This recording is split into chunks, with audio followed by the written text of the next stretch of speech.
Welcome to the Table Podcast, where we discuss issues of God and culture, brought to you by Dallas Theological Seminary.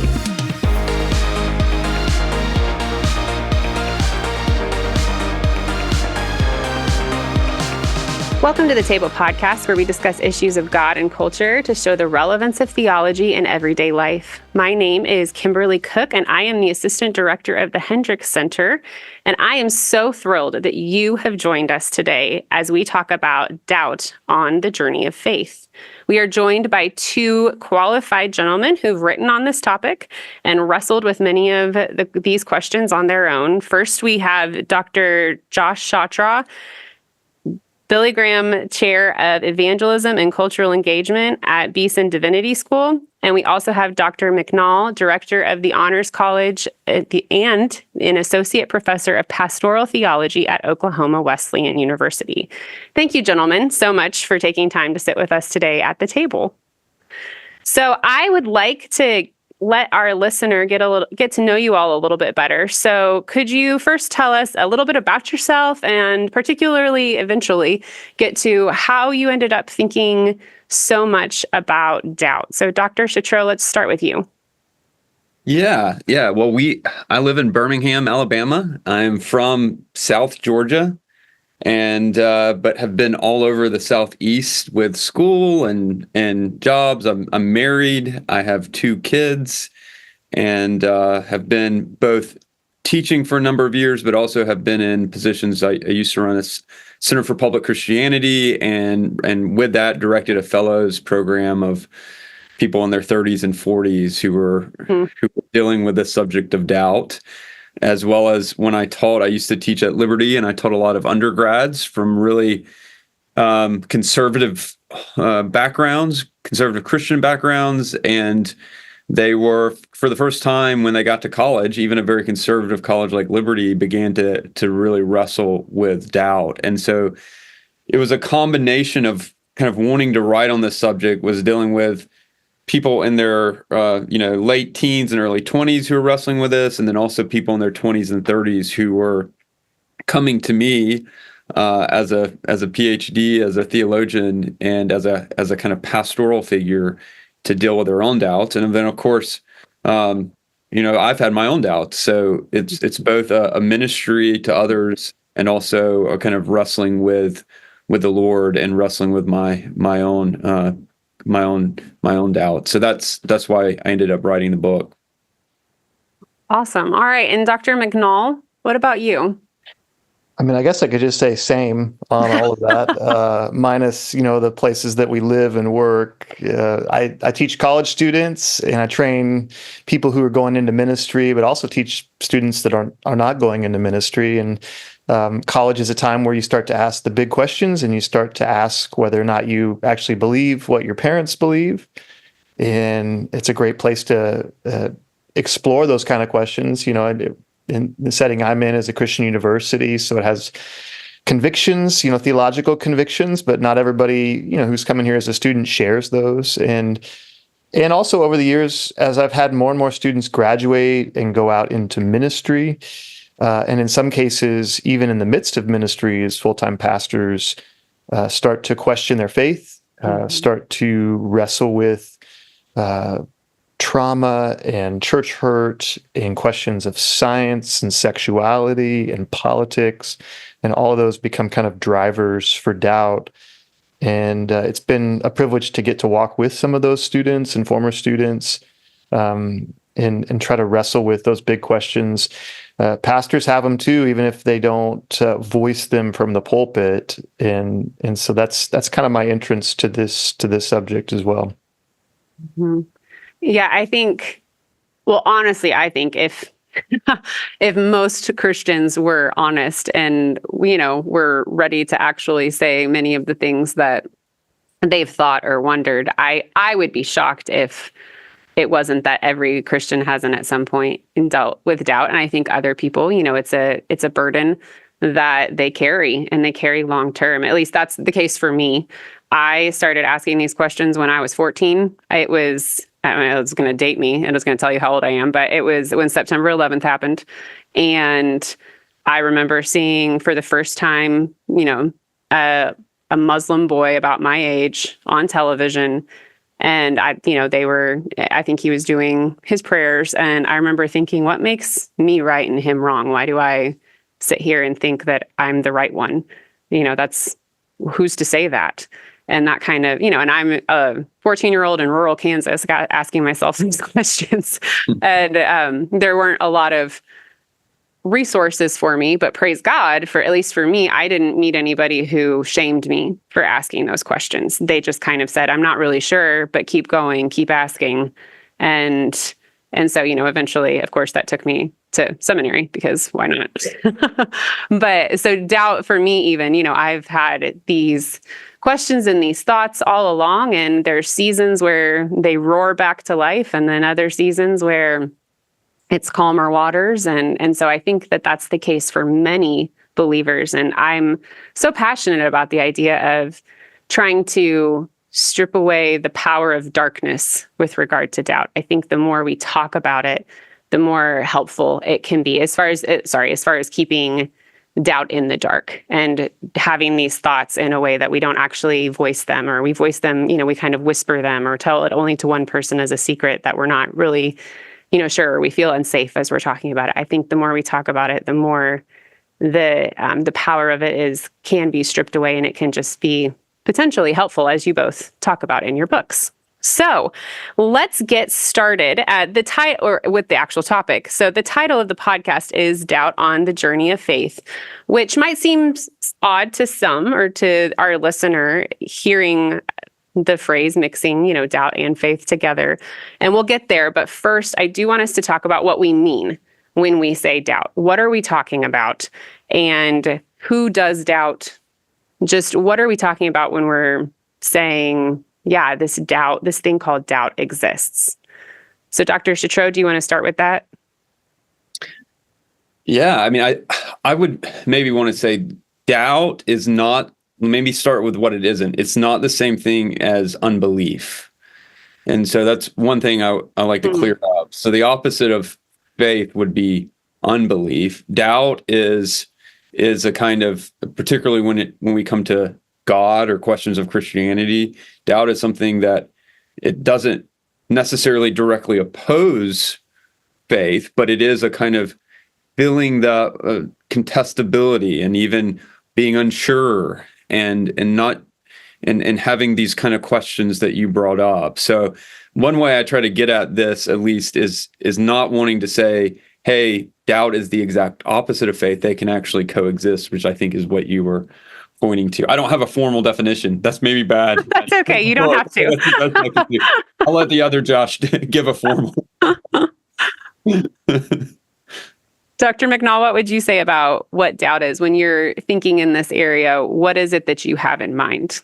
Yeah, I think to kind of build on that, a lot of times I think what we mean by the word doubt is not what the New Testament means by the word doubt. When we see that word in our English language Bibles, I don't need to go into all the Greek and stuff like that, but I think oftentimes in the New Testament, it's talking about a person with divided allegiances or divided loyalties, or a person who is what the New Testament calls a two-souled person, right? They're kind of like committed to opposite sides, or sitting on the fence when it comes to giving their allegiance to Jesus over and against the various other lords or priorities that you could have out there. And I think that's pretty different from a person who just has honest questions. I think when we use the word doubt, we sometimes just mean uncertainty, or a person who has big questions. And I think in most cases, that's not what the New Testament is talking about. It obviously matters a lot what you do with your questions and who you take those questions to. I've talked to students that actually, I don't think Google is the best place to take those questions, or YouTube, just because the algorithm doesn't always have your best interests at heart. But that's the one thing I would say in terms of a definition, is that colloquially, I think we mean, uncertainty or having these big questions. And oftentimes the New Testament is not talking about quite the same thing when it talks about somebody with a divided loyalty or allegiances, or who's trying to perpetually sit on the fence and not have to make a commitment, to Jesus or to the way of the kingdom. And those are just two different postures, and sometimes the way we define it in distinction from the New Testament causes us some problems.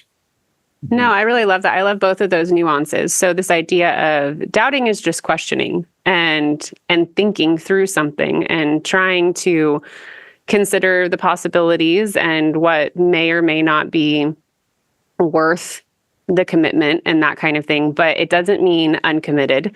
And it doesn't mean an unwillingness to believe, and it doesn't, like you were saying, Dr. Chatraw, it doesn't mean an unbelief.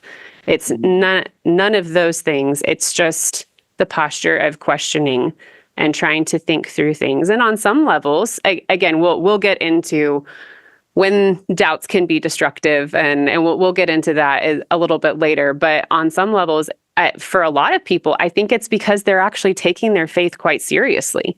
And they're taking the Christian faith, very seriously and want to see if it can hold up to some questions, or need to know if it can hold up to these questions. So that's what we're talking about when we're covering doubt. So, and we've talked about the fact that there is this relationship between doubt and faith. And it's possible for them to happen at the same time. So in y'all's survey and of doubt and these conversations as you were working on your books, did you ever find other well-respected Christians throughout church history who may have kind of found themselves in a similar type situation? Dr. McNall, we can start with you. Yeah, one of the stories I talk about in my book is the story of Martin Luther, and when he visits Rome. And this is back, he's a Catholic monk, finally gets to visit Rome, goes to visit the Santa Scala, the sacred steps. And he says, prayers as he's going up those steps on his knees. And the belief was, that if you do that, then a loved one who's in purgatory can be released from purgatory. And he's going all the way up the sacred steps, saying these prayers, and he gets all the way to the top, and he famously says, "Who knows if any of it's true?" And that's a guy who's, super important in the history of Christianity, regardless of whether you're Lutheran or not, right? And he's basically saying, I don't even know if this is true. He's being honest about his doubts about that particular church tradition. I think that's a great example of someone who's honest with his questions. But what Luther does next is also super important. I mean, he talks about at that time he was really upset by all of the immorality in Rome and the brothels and everything. In the midst of that question, he doesn't descend the steps and then go visit a brothel and take his questions as a license to sin and to just throw himself to the winds of his passions. He takes his doubts to Scripture, and he takes his doubts to trusted friends, and he begins to wrestle with this particular tradition, of the sacred steps and purgatory and things like that. And regardless of what your views are on those particular traditions, I think that's a great example of what to do with doubt. He is praying his way through doubt. He is going to the Scriptures. He's wrestling with the claims of the Christian faith. He's not using his uncertainty as an excuse to just do whatever selfish or immoral thing that he might have wanted to do anyway. So that's one person from church history. We could name a lot of others, but that's one person I interact with a bit in the book. I love that. And I love the idea of, thinking through what is it. It's even comforting, and if anybody listening, if our listener is in a state of doubt or has in a season of doubt, you say, you're in good company. Martin Luther also that doubted and had questions, and here's how he handled it. I love that idea of taking it to the Scripture. What about you, Dr. Chatraw? Who are some others that you would say, yep, you're in good company, these people as well? I think Augustine of Hippo from the 4th and 5th century is really helpful when we think about doubt. One of the reasons is that when you go to that period, Christianity is growing in prominence, but you still have other live options, and that's the kind of environment that Augustine was growing up in. So his dad was not a believer, was a pagan, and his mom was a Christian, and so he's growing up in this kind of mixed home. He ends up, going to church with his mom, but eventually walks away and is really on this journey for what we would today call like a spiritual quest. And because he wasn't convinced by Christianity, and then he joins a sect which is called the Manichees, and he thinks really attracted to them because they kind of have this they have some weird things that wouldn't map on to probably most of our views today, but they had this kind of posture that said, we just use reason, we're not like those Christians that use faith. And that really attracted to him a kind of pseudo rationality, and so he really spends several years with them before he realizes, oh my goodness, that's not how humans work. And these people who are claiming just to use reason are actually using faith and reason, and faith and reason actually go together, and you need faith to understand. And so he was disenchanted with this other group, but eventually goes into a time of skepticism. But then he meets a pastor who really two things. It was Bishop Ambrose, and Ambrose did two things. One is he gave Christianity some intellectual credibility. He was a thinker, and he hadn't really met a pastor quite like that.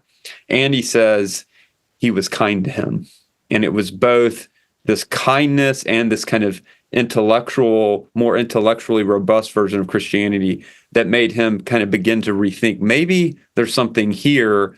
And then in his story, he actually says he's still not convinced, so he goes into the church. And this is maybe where some of the lessons we can learn from this, from what Josh said previously, is he goes into the church and says, I'm gonna kind of go inside and see from the inside if this is possibly true. And he knows he has to spend some more time there to kind of reflect.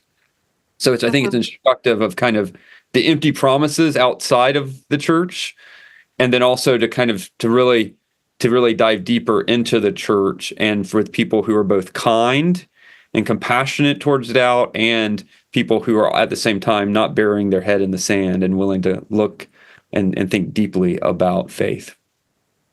What I really love about both of your examples is that I think it kind of demonstrates multiple kinds of people who are walking this path and walking this journey, or at least have a season of questions. One of them are people who grow up in situations where the Christian faith is assumed, and it's something that is in the air and water of where they are.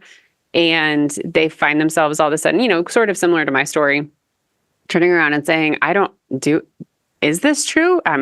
Maybe it's even not. I'm not even sure what to do if it's not, but I guess there's that possibility, so you have people asking themselves that, but you also have those who maybe grow up a little bit more outside the church, and I understand he also, Augustine was a little bit in the church outside, but you also have those who are very concerned about the intellectual credibility of the faith and want to have assurances and want to know that there are people in the Christian faith who have asked the really difficult questions, and they don't want a kind of gotcha religion, where they can look at it and be like, we just weren't even paying attention or thinking, that kind of thing. And so I love both of those examples.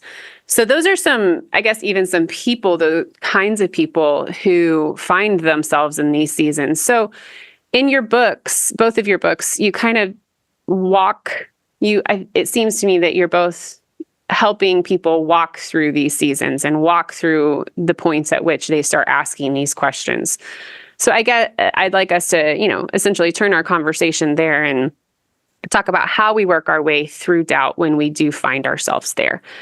And I think maybe first digging into that, I'd love y'all's opinions on, when do you find doubts helpful? When are they a good thing, or a constructive, enriching thing that can happen in the life of a believer or an unbeliever on their way to faith? Dr. McNall, let's start with you. Yeah, I think going back to that Luther thing, where he's, questioning his belief in purgatory and the sacred steps and all this stuff. I think, doubt can be helpful when we're wrong. The first step in changing your mind when you're wrong about something is to ask those questions and to wrestle with whether or not what you've believed is actually true.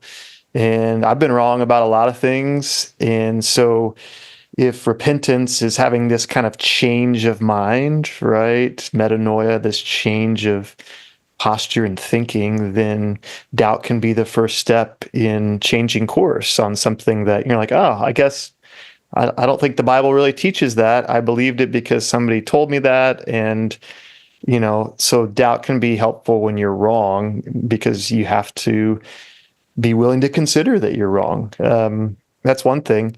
And I think another way it can be helpful is passing through a season of doubt is one way to be kind of refined by fire. And that season of testing can be something that God uses to mature us. And, but we have to sometimes pass through those seasons of wrestling with doctrinal claims of Scripture, the meaning of suffering, all these different things. And we can actually come through that process stronger than we would have been otherwise, in a way maybe analogous to, when you break a bone and it heals back stronger because of that experience of trauma. It doesn't mean the breaking of that bone is fun or easy. Doesn't even mean you'd want to go through it again. It just means that those seasons can be something that God uses to mature us and to grow us. And then maybe a third thing is that it can be a good thing because it helps us to empathize and understand and relate to and minister people who are similarly passing through those seasons of tortured questions and uncertainty. It gives us a newfound kind of point of contact with those people because we've passed through those seasons as well. So those are just maybe three ways that doubt can be something that is positive within the life of faith. I love, especially when you were talking about the second one with the idea of the refining. And there's so many times in the places that I teach and the people that I'm interacting with where we're having these conversations, and I'm trying to encourage them that God is big enough and the Christian faith is deep enough to handle these questions. You're not going to throw something at them and at at this faith that it hasn't seen before, probably. Technology and all of that and different developments is a different conversation. But for the most part, the questions that you're asking, there is a long, rich history of people who have put a lot of rigorous thought toward this, and God himself can stand up to it, I promise. But is there anything that you would add, Dr. Chatraw? Yeah, I mean, I think all of those are great, Josh. I affirm all of what you said there. And I think one of the things is I talk about how doubt can cause us to depend more on God, and that's not turning our brain off, but there can be a way where we approach kind of our faith, Christianity, as if it's some kind of math problem for us to solve. And once I get all these things lined up and I have complete control and control by a kind of rational processing of any question that arises, and then me giving this kind of 2 + 2 answer, then I'm mature in the faith. And I think that for a lot of reasons is not reality, not how Christianity works. And so to see a kind of dependence on God and and then also learning, as you guys have both said, with the thinking with the church over the past 2,000 years about some of these questions. And I think that gives us a kind of different posture. Christianity is, yes, offering true doctrines, but the doctrines are meant to point to a way of life. And I think sometimes for those who struggle with doubt, we're so stuck in our head that we miss that following Jesus is a kind of way of life, not just answer all my questions. So again, I hope that the listeners see the balance here. It's both deeply intellectual and reflective. But if we're just approaching to like Christianity answer all my questions, God, answer all my questions in the way I want them, then that's kind of doing it wrong. Even though we want to explore, but as we explore, we're also exploring what the Christian claim is. And there's a reason why in Acts it was called the way, because it's offering us more than just propositions, it's offering us a way of life. And I think to kind of get the confidence that people are looking for, it has to be a both and. It has to be thinking, but also adopting certain practices, putting your life on the line through certain practices. And so that's one of the kind of differences in the way that we're approaching it in Surprised by Doubt, is to say it's about thinking, but it's more than thinking. It's about adopting these ways of life. And I think doubt can get us there and help us actually, in God's mysterious providence, actually, he can use something that's not good, doubt. I'm not celebrating doubt, but he uses that in a way that we trust more in him, and we actually put our life on the line in the way that I think he calls us to. So those are some of the ways that it can be incredibly helpful and incredibly, I like what you said about maybe even not necessarily calling it good in and of itself, but it is used by God in really helpful and beautiful ways for the shaping of his followers and those in his creation. When does it become destructive, in y'all's opinion? Dr. Chatraw, do you want to start? Yeah, I think one of the ways that I've seen this, one of the things that we do in the book, if I can give a little bit of the metaphor we use in Surprised by Doubt, which is that what happens sometimes is for people who grow up in an evangelical culture, they begin to have these kinds of doubts, or they go through disillusionment with the church because of the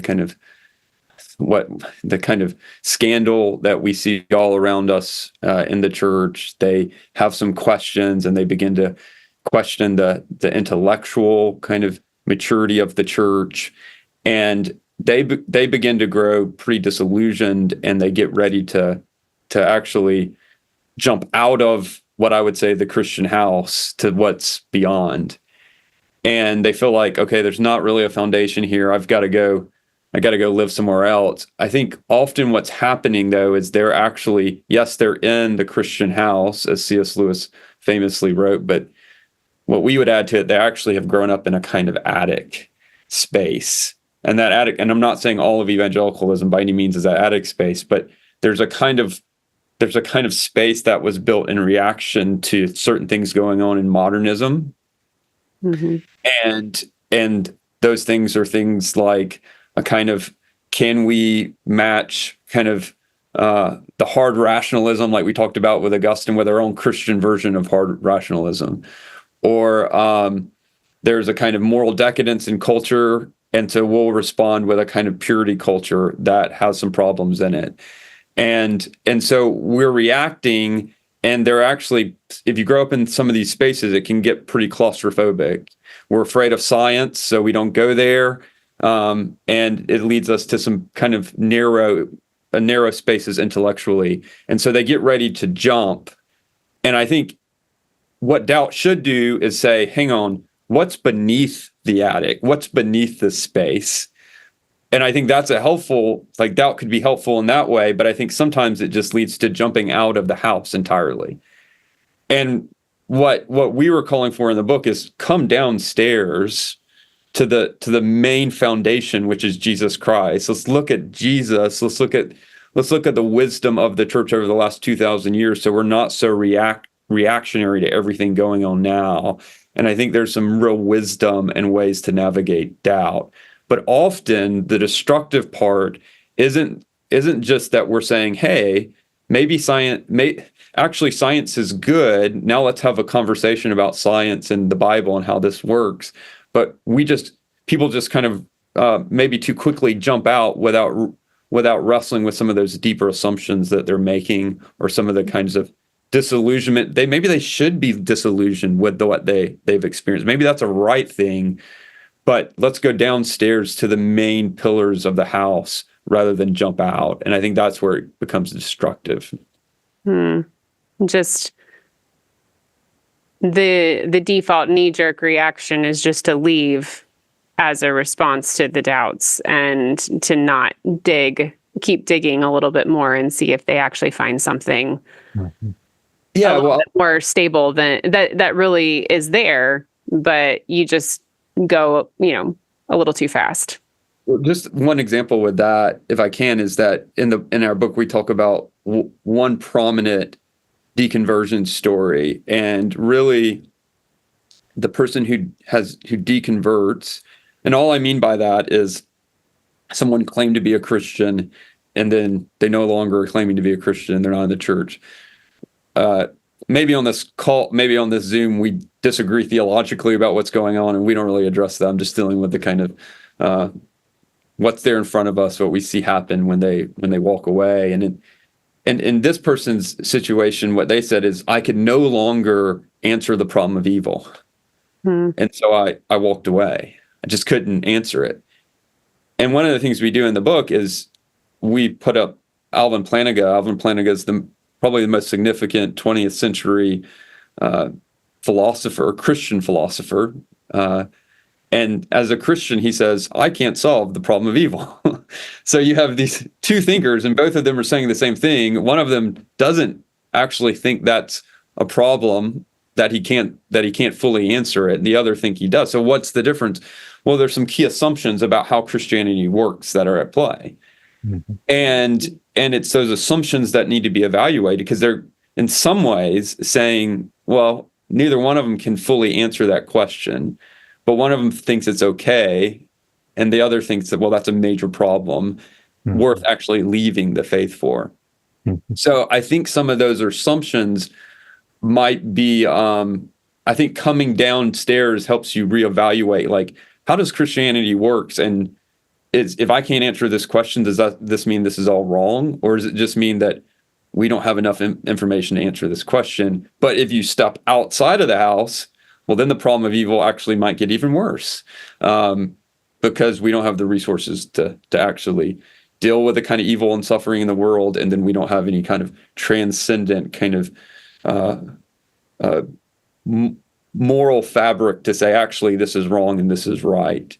So that's just one example to say, sometimes what we're looking at is assumptions about how Christianity works, rather than simply the actual evidence in front of us and how that actually will go.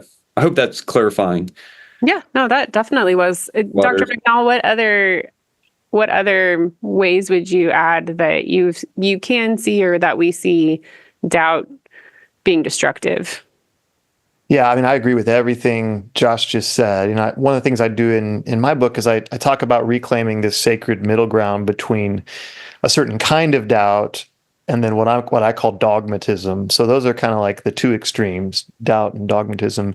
And I think, to build on what Josh said, when we equate faith with certitude or faith with omniscience, then that actually creates this misnomer, this misconception that if I have doubts, I need to deconvert, because I don't understand the problem of evil. And like he said, it's like, well, no, you don't understand the problem of evil because you're not God.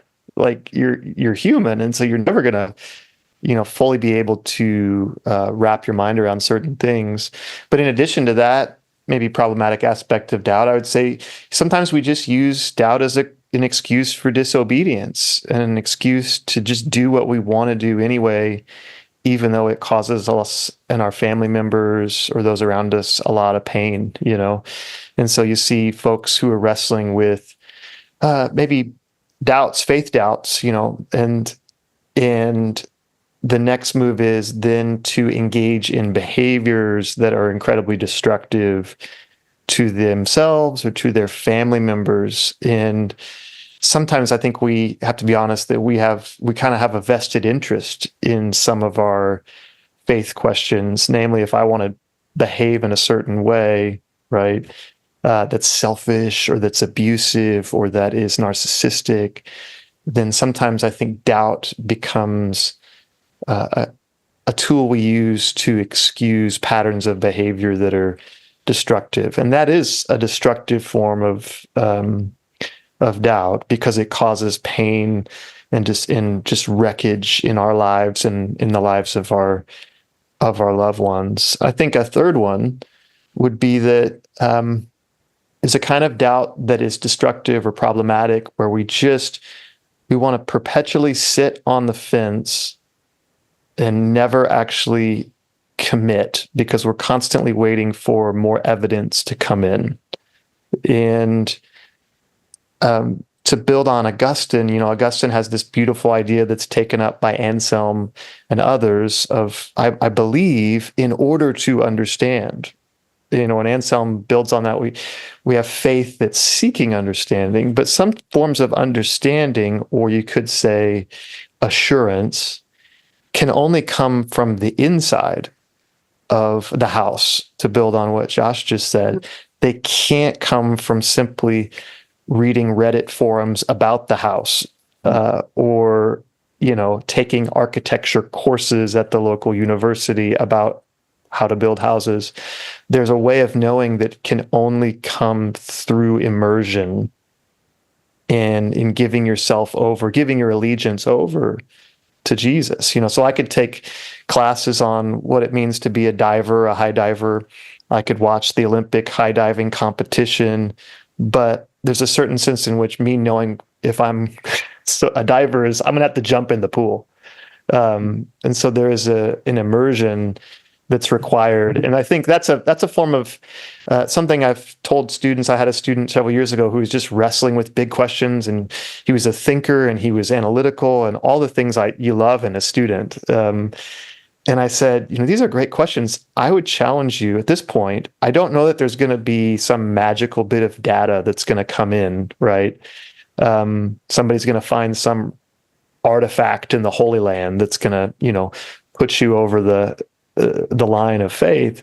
I said, I would encourage you to, even in the midst of those uncertainties and questions, to commit to certain habits, like Josh said earlier, certain practices that can allow faith to flourish in our lives, habits of prayer and service and obedience and, worship. And then I would invite you to give your allegiance to Jesus in the midst of those questions and not see faith as synonymous with intellectual certainty. Because it's just not what the word means. That's not what faith is within the scriptures. It's not synonymous with this sort of rational certitude. And so those would be a couple other ways in which doubt can maybe be within the life of faith. Mm-hmm. Can I build upon that? Yes, go for it. Because I love that, and I think that a reply that's sometimes given to what Josh and I are saying is like, well, won't that muddy the waters? In other words, I want to deal with an objection that somebody might be thinking here. In other words, they're imagining the way to kind of deal with Christianity or deal with their doubt is to kind of have this, what C.S. Lewis would call looking at. So we're to stand in this kind of neutral space and look at. And I think there's a sense where, we need to look at Christianity and but if we're looking at Christianity, we're always looking from a certain vantage point. We're standing somewhere. And so with that, you say, someone might say, once I started kind of like actually adopting some of these practices, won't I kind of be biased, or won't there be, won't that kind of color the lens I view Christianity by? And the answer is yes. But here's the problem, and this is what it means to be human. You're already biased. So something's already coloring how you're seeing it. In other words, we already have habits. And so one of the things that's going on in the last 200 years in the West is it's like more and more, this is what the philosopher Charles Taylor calls the immanent frame. Everything in the world says this is all there is. From all the billboards we see every day to we grab our phone first thing in the morning, all of these habits teach us, even if we say there is a God, even if you're, a Christian on this, all of these various things say, no, this is reality. This is all there is. This is what's most important. And so you've already adopted certain practices that are screening out what could be other realities. And as Christians, I would say as a Christian, I would say are other realities. So we don't get to opt out of kind of practices. We're going to do that anyway. And we're already doing that because we're human. And so what I'm suggesting is, yes, we need to look at Christianity, but if it's true, then we also need to actually, and this is what Lewis says, we need to look along the light of Christianity, and we need to step into that light. And in order to kind of see if it works, we're going to have to do more than just think about it. We're going to actually have to get the kind of confidence that people are after, that Christians are after. We have to actually step into it. And this is in some sense also building upon Pascal in his wager to actually step into the practices of Christianity. So again, it's not anti-intellectual. It's actually thinking more about how rationality works and comparing that with, okay, well, how are the practices now that I have actually maybe undercutting the reality that could be there? And so that's trying to deal with maybe an objection if you're tracking with our kind of logic here. Well, I would love to keep chatting, but our time is actually up, gentlemen. And I want to surface real quick. I think I love the pictures even of engagement that you're painting.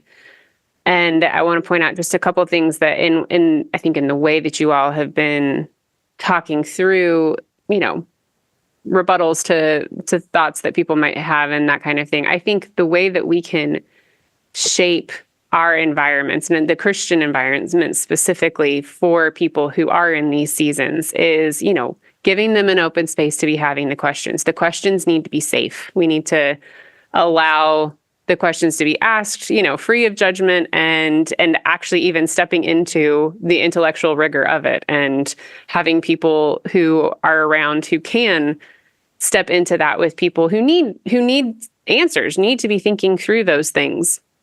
But I love the idea of, at the same time, encouraging a commitment to the practice. And I think both of you are essentially saying the same thing. Dr. Chatraw, you're saying like stay in the house, or at least look at the rest of the house before you leave. And I think Dr. McNall, you're saying something comparable, which is like do the practices, step in, don't just stay on the sidelines. And we as a community are going to encourage you not to just stay on the sidelines, not because we're trying to brainwash you, not because we're trying to indoctrinate you, but because this is part of how it works. And quite frankly, this is part of how any rational approach to a worldview works. This is just reality. And so I love the idea of the open space, but at the same time, an encouragement not to necessarily push away immediately. And if you do end up pushing away, doing so having gone about it the right way, which I think Dr. Chatraw, you talk about in your book specifically. Mm-hmm. And if you walk out the door, at least walk out the front door and, having done it the right way. So I would just want to thank you, both Dr. Joshes, for being here. It's been a lovely conversation. And thank you again for the work that you've put in. We really appreciate, as the church, we appreciate the books that you've written and the thought that you've put into this. Thank you for being here. Yeah, thank you. And we also want to thank you, our listener, for being with us. If you like our show, leave a rating or review on your favorite podcast app so that others can discover us. We hope you'll join us next time when we discuss issues of God and culture to show the relevance of theology for everyday life. Thanks for listening to the Table Podcast. Dallas Theological Seminary. Teach truth, love well.